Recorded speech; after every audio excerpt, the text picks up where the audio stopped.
So Trance, Danny Boyle's new movie. Where does it sit in the pantheon of great Danny Boyle films? I think he thoroughly explained the plot. Before I do my review, should we have a quick clip from very, very early on? I don't know, because I haven't heard it. Because we were too busy talking to Danny Boyle. That's true. Danny Boyle. Here we go.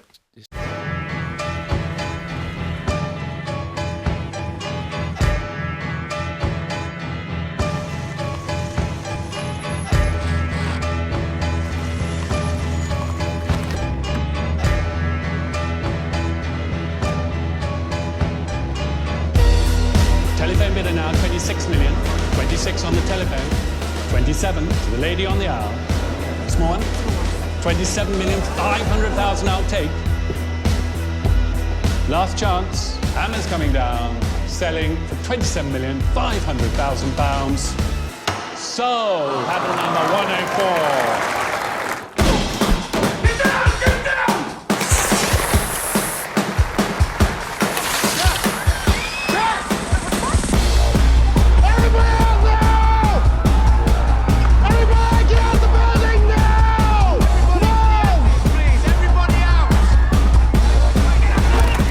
So that's the opening. I was going to say that sounds like opening sequence time. It does, absolutely. And as we were listening to that clip, our great editor in my heavens went, great voice.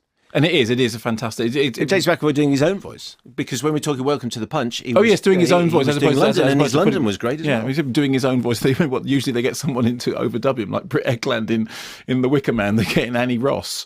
Yeah, no, James McAvoy and speaking also in Fiddler on the Roof, Starsky, who's in that, as in Starsky and Hutch. When he Paul sings, Michael Glaser. when he sings, it's not him, it's someone else. So it's Paul Michael Glaser's speaking voice, and then when he opens his mouth to sing a song, it's someone else. My Fair Lady, all goes on. Anyway, so it begins like that, like a kind of heist caper movie with that very, sort of great-looking people, great-looking locations, great-looking camera moves, Anthony Dodd Mantle, very, you feel, oh, great, it's a Danny Boyle movie.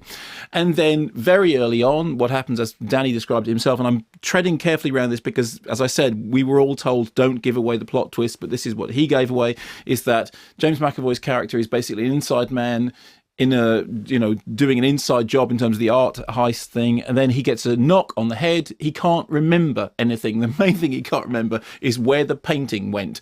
Vincent Cassel's character wants him to remember, so they take him to a hypnotherapist. I think it was played by Rosario Dawson, and then we have this trio of characters, one of whom is this psychotherapist, one of whom is our narrator, reliable or unreliable, the other is this sort of master thief.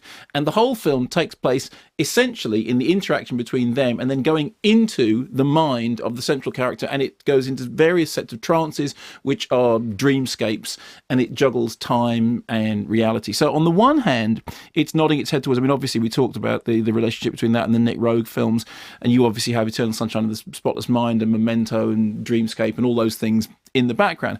On the other hand, it's also tipping its hat towards an entire sort of genre of sleazier erotic thrillers. One of the things that was quite interesting about the film for me was it looked like Danny Boyle having fun, having irresponsible fun, actually sort of deliberately coming out of the, I've done the Olympics, I've done all that stuff. The quote that he used was all the dark stuff they couldn't put in the Olympics, they put into the film. But it looked like somebody enjoying cinema for the sake of cinema, and therefore doing things that are kind of disreputable. The film's very naughty, the film's very playful, the film's in some places quite seedy. It deals with the idea of the femme fatale and the misogyny of the femme fatale idea, and it sort of indulges itself in that, and then it sort of pulls back, and then it's a psychological thriller with these interlacing realities. What that means is that, oddly enough, for a film which actually spends a lot of its time inside somebody's head, it's not a film of great depth, at least not the way I saw it. It looked to me like a film about surfaces. At the very beginning, we talked about the way that Welcome to the Punch looks, and it looks absolutely beautiful. Well, believe me, this gives Welcome to the Punch a run for its money. Danny Boyle has an extraordinary visual style anyway, and Anthony Dodd Mantle working with him on that. But it was a film that looked like a cinematic experience as opposed to a philosophical or a profound experience. It was a film that was about the joy and the vibrancy of cinema, and the thing that cinema can do, that way about shuffling time frames and shuffling images and pulling visual images from one place whilst playing you an oral image from somewhere else, and throwing all those things together into the mosaic. It's a film which has explosions of violence. It's a film which has explosions of nudity and sex. A film which has it's a film centrally about the search for a painting, which should tell you that actually it is all to do with image, although crucially, when you look at the painting that they're searching for, and there's the whole Goya thing going on in the background, I mean, if you're going to look at surface, this is dark, festering surface. What's the whole Goya thing? Because, well, because we know what Goya's paintings, which are sort of all to do with monstrousness, but monstrousness made flesh. I mean, it's very interesting. We were talking about Mama before, which I still haven't seen, but connecting that to Guillermo del Toro will always tell you that the greatest influence on something like Pan's Labyrinth would be Goya. The experience, therefore, of watching the film, when I watched it, it's like a kind of adrenaline rush of a film. It's very, very stylish. I think it is somewhat hollow, and I don't think it's one of Danny Boyle's greatest films. But and I think also there are things in it that you go, really, blimey. But what I enjoyed about what sort of thing? I'm not going to tell you, because it's partly it would spoil the thrill of the film, and partly because is it Buglesque? Yeah, Buglesque. That sounds about right. Is that right?